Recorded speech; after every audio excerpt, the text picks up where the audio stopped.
और दूसरी तरफ हमारे सामने वो दृश्य देखने को मिलते हैं जब हम लोग ये सुनते हैं कि काबुल में अब नाम मात्र के ही 2-4-10 परिवार सिखों के बच गए। जब हम बांग्लादेश की घटना का उल्लेख सुनते हैं, जब हम लोग पाकिस्तान के अंदर होने वाले अत्याचारों के बारे में सुनते हैं, तब हमें सिख गुरुओं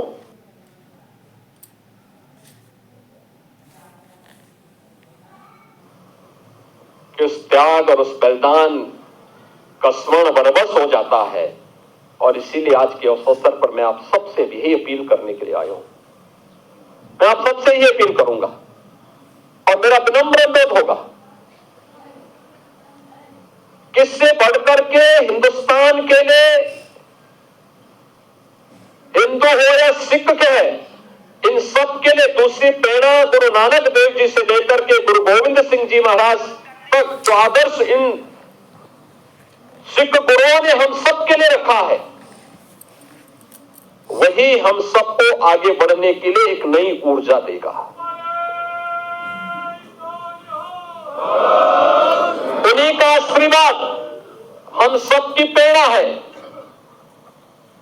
और उस प्रेरणा से जब हम लोग आगे बढ़ेंगे, तब काबुल होने से बच पाएंगे, तब बांग्लादेश होने से बच पाएंगे, तब किसी ननकाना साहब के लिए हमें आंदोलन या संघर्ष करने की नौबत नहीं आएगी, बल्कि स्वतःस्फूर्त भाव के साथ वो हम सबको प्राप्त होगा।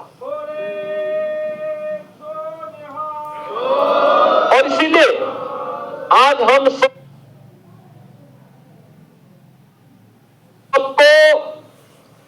अपने मित्र और शत्रु को सही तरीके से पहचानने की ताकत हम सबको प्राप्त हो, इसके लिए हम लोग गुरु महाराज से प्रार्थना करें, ये ताकत वे हमें दें।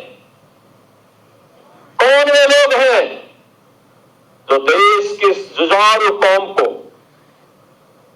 देश की